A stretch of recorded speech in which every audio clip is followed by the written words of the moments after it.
ഞങ്ങൾ രാവിലെ തന്നെ കുളിച്ചിട്ട് ആര്യക്കുണ്ണിന് കാവടി എടുക്കാൻ നേർന്നിട്ടുണ്ടായിരുന്നു. അങ്ങനെ കാവടി എടുക്കാൻ വേണ്ടി റെസീറ്റൊക്കെ എഴുതാൻ നിൽക്കുകയാണ് കേട്ടോ. തലവടി അമ്പലത്തിലാണ്. റെസീറ്റെല്ലാം എഴുതിയതിന് ശേഷം മാല വാങ്ങിക്കണമായിരുന്നു. അപ്പോൾ മാല കടയിൽ നിന്ന് വാങ്ങിച്ചിട്ട് ഇത് പൂജിക്കാൻ കൊടുക്കണം കേട്ടോ. അപ്പോൾ ചേട്ടനും ആര്യക്കുണ്ണും കൂടെ പോയിട്ട് മാലയൊക്കെ വാങ്ങിച്ചു. പിന്നെ ആര്യക്കുണ്ണിന് അതിനിടയിൽ മുണ്ടൊക്കെ ഞാൻ ഉടുപ്പിച്ചു കേട്ടോ. അമ്പലത്തിൽ കാവടി എടുക്കാൻ വേണ്ടി മുണ്ട് ഉടുപ്പിച്ചു. ആര്യക്കുണ്ണിന് കഴിഞ്ഞ പ്രാവശ്യം ഒട്ടിച്ചു കൊടുത്ത മുണ്ട് വാങ്ങിച്ചത് ചെറുതായി പോയി. കാവടി വാങ്ങിക്കാൻ വേണ്ടി ഞങ്ങളവിടെ വെയിറ്റ് ചെയ്യുവാണ്. ആ കാവടി എടുത്തിട്ട് നമ്മൾ അമ്പലത്തിന് ചുറ്റും പോയിട്ട് അമ്പലത്തിൻ്റെ അകത്ത് കയറി കാവടി കൊടുക്കും കേട്ടോ. മറ്റേ വലിയ കാവടിക്ക് പിന്നെ ഞാൻ വിടാറില്ല, കാരണം ഒത്തിരി നേരം നടക്കണമായിരിക്കും. അതുകൊണ്ട് ഇവൻ നടക്കാത്തതുകൊണ്ട് അമ്പലത്തിന് ചുറ്റുമാണ് കേട്ടോ കാവടി എടുക്കുന്നത്. എല്ലാ വർഷവും ഞങ്ങൾ കാവടി എടുക്കാറുണ്ട്. ആര്യക്കുണ്ണിന് എന്ത് ഈ കാവടി എടുക്കാൻ വേണ്ടി തിരുമേനി വിളിച്ചവൻ കാവടി വാങ്ങിച്ചു കേട്ടോ.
കാവടിയെല്ലാം എടുത്തു കഴിഞ്ഞപ്പോഴത്തേക്ക് ആര്യക്കുണ്ണിനോട് ഞാൻ പറഞ്ഞു മഞ്ജുപറ എഴുതിച്ചിട്ടുണ്ടായിരുന്നു. അപ്പം മഞ്ജു മുരുകനാണല്ലോ, അപ്പം മഞ്ജുപറയ്ക്ക് വേണ്ടി അവിടെ ഇരിക്കുകയാണ് കേട്ടോ, പറ നിറയ്ക്കാൻ വേണ്ടി.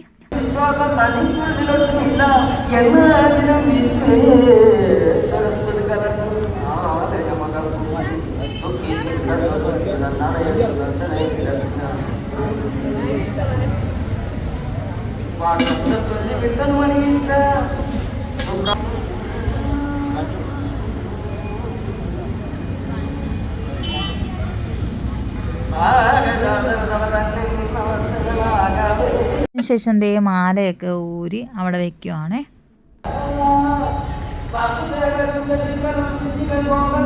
അങ്ങനെ ദേ പിന്നെ ഞങ്ങൾ നേരെ വീട്ടിലോട്ട് പോവാണ്. പ്രസാദം എല്ലാം വാങ്ങിച്ച് ഞാനും ആര്യക്കുണ്ണേട്ടനും കൂടെ വീട്ടിലോട്ട് പോവുകയാണെങ്കിൽ ഇതായിരുന്നു കേട്ടോ ഇന്ന് രാവിലത്തെ വിശേഷങ്ങൾ.